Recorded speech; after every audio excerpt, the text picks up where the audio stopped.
very little about shapeshifters. It's rooted in Haitian mythology, but what I can tell you with almost 100% certainty is shapeshifters are personified rather than born. No one actually says, you know what? I want to bring a little shapeshifter into the world. It's a choice, a lifestyle, and in some situations, a curse. But in Mr. Elema's case, it was his choice. It wasn't a secret in his village. Almost everyone knew he wasn't a very nice man and, well, he was wicked and dabbled in disturbing rituals. Whatever he was doing behind closed doors was outwardly evident. He has one of the biggest and fanciest houses on the street. He had it painted white. In the middle of the afternoon, when the sunlight hit the house just right, it was as if the house was glowing. The monstrosity of a home fit his personality perfectly. He was a tall, hefty man. His belly jutted out in front of him. He cloaked his frame in white. He wore white pants, a white dress shirt, and white hat. Even in the heat of the day, he wore white. Yet that fatso hardly ever broke a sweat. When people passed his house, they didn't say very much until they were several feet away. One day, the bread merchant whispered to her friend, "Gadgoussel, what is your gros mama bœuf? Look at the size of him. He looks like a huge cow." Her companion pressed her lips together, since she was fearful of the fact that Mr. Elema wasn't a normal human being. She would let her friend, the bread merchant, say whatever she wanted, but she was going to keep her lips sealed. The villagers tried their best to keep their interactions with him to a minimal. It didn't take much to set him off. The domestics he hired didn't last any longer than 3 to 4 months. The young men he hired to tend to his farms and yard work couldn't last longer than a year. He ruled with an iron fist. He wanted everything perfect, and he disliked children. The only interaction he wanted from them is good morning and good night. Most people wondered how he was able to manage marrying a woman and producing a son. He was just too harsh of a man. After decades of marriage, his wife left him. No one was surprised. She moved to the United States and was living her life according to her close friends and family members. The only person he ever showed genuine affection towards was his only son. Overall, people only dealt with Mr. Elema when it was absolutely necessary. He was never invited to parties or functions in the village, and that was just fine with him. I don't look up to people to see daylight, he scoffed whenever he saw the bustle of some party or celebration happening. Young Bernardo was set to leave the island of Haiti after his final exams. He was headed to New York City, and he was excited. It was always customary to never let anyone know that you're leaving the island, or any Caribbean island for that matter, since it was deemed bad luck. Many people have horrible stories about someone set to travel abroad and were met with some tragic demise or unforeseen accident that either delayed their travel plans or ended in tragic death. To be candid, some of these unfortunate occurrences were not by accident, but rather intentional. Bernardo's parents cautioned him against discussing his travels. They told him that they would inform the loved ones once he was gone. This practice continues even to this day. His sole responsibility was to concentrate on his final exams. Professor Gilbert offered his time to his senior class, inviting them to his residence for private tutoring sessions in the early morning. And Bernardo was taking this opportunity to ensure he would feel confident. Routinely, Bernardo awakened at 5 a.m., grabbed his bag, and ride his bicycle for 3 miles, where the professor frequently enjoyed his coffee on the front porch, waiting for some of the students to arrive. Life in the Caribbean is serene. This is one of the few aspects of Haiti Bernardo would sorely miss. Professor Gilbert's home was merely 6 or 7 houses down from Mr. Element's house. Deliberately, he chose to take the longer route to his professor's home, as he harbored a sincere fear of Mr. Element. In his opinion, there was something unsettling about that man, and he wanted to steer clear of him and avoid passing by his house. He, like everyone else, had heard frightening tales regarding the true nature of this wicked Mr. Element, and before long, Bernardo was going to discover just how sinister Mr. Element was. Once more, Caribbean living is remarkably peaceful. And due to the limited access to electricity, the moon can shine so vividly that it easily can be mistaken for daylight. It's a beautiful sight to see, but can spell trouble for a lone traveler, as ominous things can happen. This night, something ominous was going to happen to Bernardo. He was lying in bed staring at the ceiling marked by water stains in his bedroom. His mind was filled with aspirations for a successful college career and caring for his parents, who sacrificed so much for him to travel, which made it hard for him to fall asleep. When he finally did, he found himself dreaming of his intentions for the following morning. Suddenly, he was awakened. He could see daylight shining through the crack of the door. Making sure not to wake his parents, he quietly got out of bed, dressed himself, took his school bag, and tiptoed to the back of the house. He retrieved his bike and silently walked to the front gate. Initially, he failed to notice it, but as he hopped on his bicycle, he became aware of the stillness that surrounded him. His thoughts were soon consumed with anticipation of getting to Professor Gilbert's home to engage in his studies. Naturally, he was enthusiastic about his future pursuits.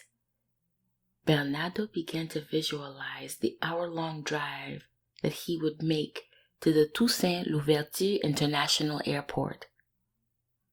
He was familiar with the airport from dropping off or picking family members up. This time, he was going inside to board a plane and embark on the new chapter of his life. Bernardo was so engrossed in his thoughts, he didn't notice the 2 magnificent horses standing approximately 80 feet away from him.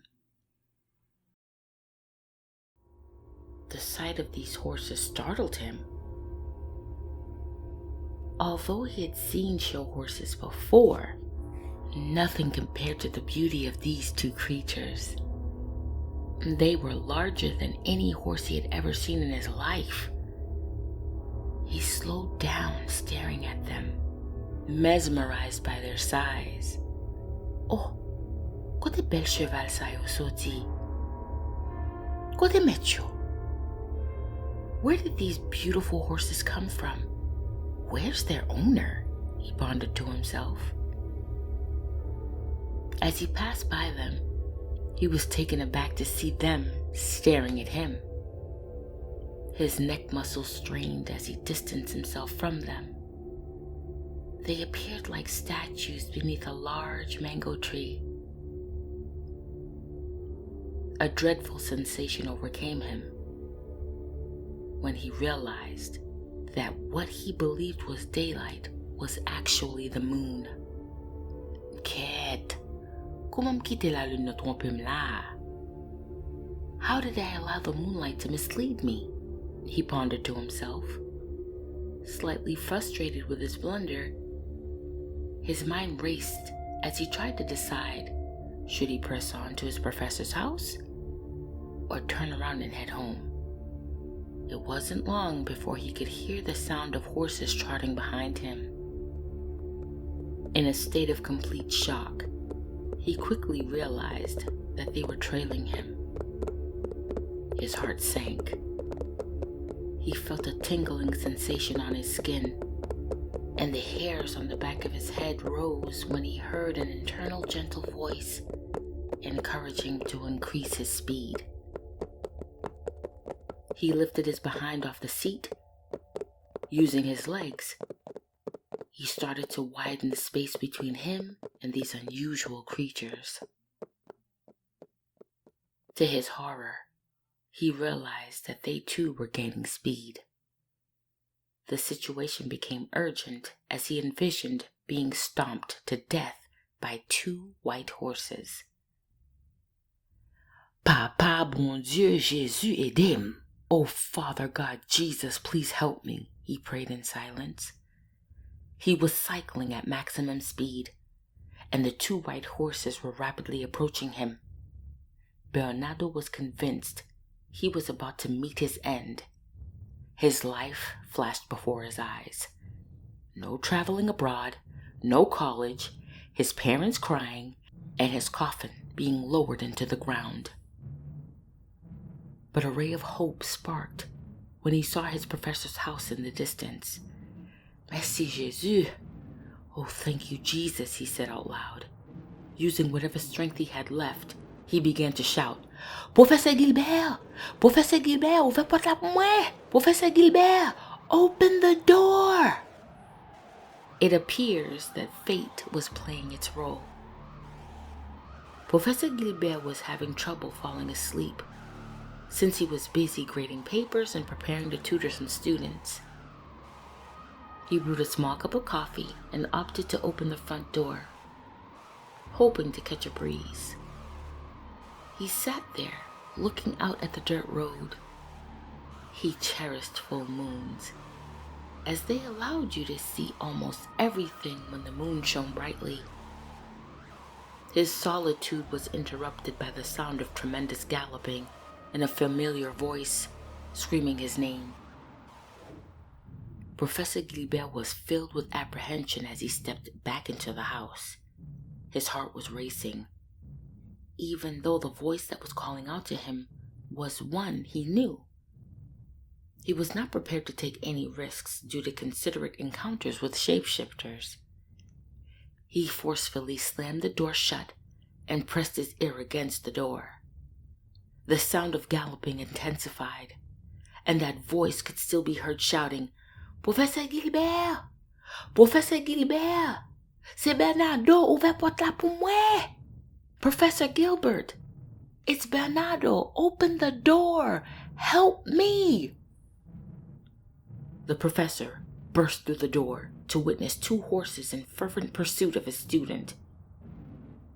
The front gate was 6 feet high, but in one fluid motion, Bernardo jumped off his bicycle, lifted it with both hands, and hurled it over the gate. The professor's eyes widened in astonishment as Bernardo climbed over the gate and fell to the ground within the compound, scrambling frantically towards his teacher. Professor Gilbert dashed a few feet out and dragged Bernardo into the house. They both fell to the floor, forcefully shutting it closed. They listened in utter terror as the horse thundered just outside the gate, racing back and forth. The professor pondered what his neighbors must think of the disturbance occurring outside. "Ça qu'a passé là? What the hell is going on out there? What happened?" "The moon deceived me.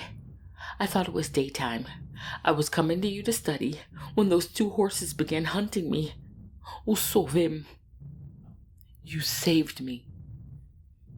The professor kindly arranged a comfortable pallet on the floor for his student to rest while they spent the night listening to the horses trot back and forth. Bernardo could not recall when he drifted off to sleep, but upon opening his eyes, he felt a sense of relief to see that the sun had risen.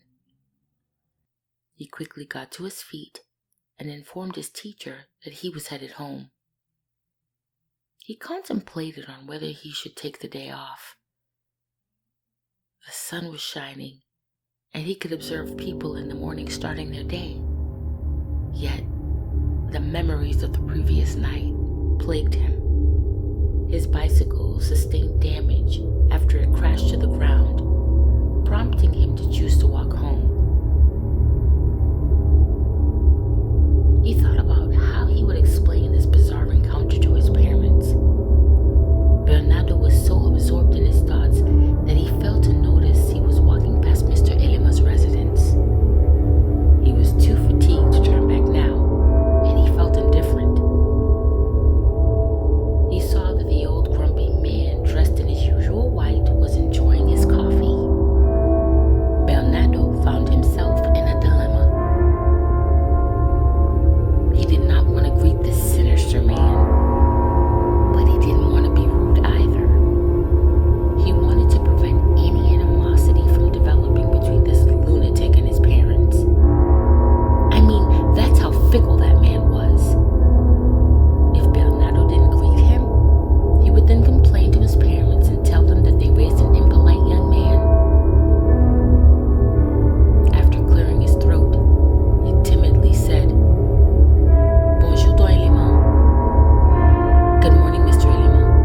The elderly man lowered his coffee cup and smiled, saying, "It is a good morning, especially for you. Que bon hier soir. I nearly caught you last night." The ground seemed to sway beneath Bernardo's feet.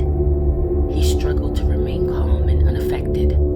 Bernardo pretended not to hear what the old man just said. His stomach sank. His throat was constricted and his mouth felt dry. A thin layer of sweat coated his face. Bernardo kept walking as he managed to say in a voice that was barely audible, "Passez une bonne journée, Don Elema." "Have a good day, Mr. Elema." Everything people said about Mr. Elema was true. He was a wicked person who practiced magic and had power to shapeshift. This son of perdition transformed into two white horses, attempting to crush him into dust. He couldn't wait to tell his parents what happened to him. Once he got home, he told them he wasn't feeling well. He had a fever and took to his bed for several days. Professor Gilbert was gracious enough to pass the young man. Not that he ever doubted that he wouldn't graduate. He was an excellent student. Bernardo refused to wander too far from home. His parents were so concerned for him, they had to change his itinerary to leave the island sooner rather than later. It took Bernardo nearly 7 years to muster up enough courage to visit his homeland. It felt safe now that he knew Mr. Elema was no more. To this day, the sound of horses trotting fills him with dread.